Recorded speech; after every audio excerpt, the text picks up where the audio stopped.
Isang maulan na araw sa atin, mga kamingming mga kadogo. Kanina, maaraw-araw, yung unang vlog ko. Ngayon, umulan, ang lakas, ayun. Nakatuwaan ko lang i-vlog kasi nakakaawa to si Kobe. Nakatingin pag umuulan kasi nasanay, remember, nasanay ito pag umuulan na nilalabas ko talaga to eh. Ayan o, nawawa naman gusto niya lumabas. Ayan o.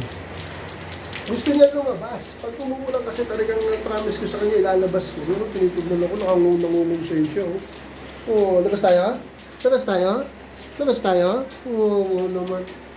Paliguan ko kaya ito. Kaya lang, parang gusto mo ba? Eh, niliguan ko na yan ngayon. Yung kung liliguan ko pa siya. Sana kanina. Oh, sige, promise. Pag lumakas ang ulan, maliligo tayo. Sasabay ko yung dalawang ako. Maliligo kami. Imagine.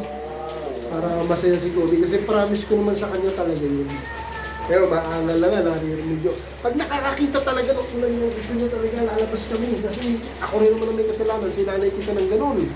Pero natutuwa naman ako. Okay? Ayan. Si Kobe na lang ang kulang dito sa papel. Ito kanya itong space na ito eh. Sana makita ng ating kaibigan. Yung papel ni Kobe. Nandito siya sa kaibigan natin. So yun, angal-angal ito na ikot sa akin. Ikot. Ganyan yan, pag nakita niya pag umulan. Bayan mo, pag umulan. Tatuloy kita, lalabas tayo. Liligo tayo. Sagot ka. Sagot talaga ito. Sige, liligo tayo. Okay? So dito muna mga kadogo, no? Palakasin ko ulit ito. Pag lumakas ito paliguan ko, pinibidyo ko rin. Kasi masaya talaga ito pag lumalabas. Ang problema kasi, kaya medyo hindi na namin nilalabas ngayon. May problema kasi si Kobe, may attitude.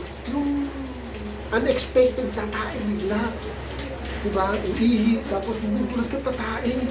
Minsan sa may, hindi lang minsan, ilang beses na eh. So minsan sa harap ng gate talaga ng may bahay, tatae. Gawin ko, hilahin ko pa tagilid. Kahit nahilahin mo, di mo masasakit kasi body hugger yung ano yan eh, pali yan. Kaya nung pagkahin ako, tumapatak na. Yun, kaya medyo nakakadala. Siyempre, ayoko naman na maging permission tayo sa ating lugar as a responsible dog owner.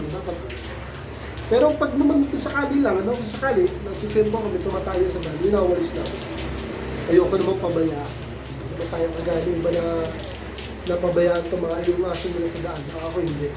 So, winawalis ko. Kasi kailangan eh. Para makita na rin na gano'n tayo ka-responsible. Hindi naman magalit sa ating mga kapitbahay. So ayun, hintayin ko lumakas at i-update ko kayo. Pag lumakas, sana lumakas. Yung susulit, kinukulit ako para maligo lang.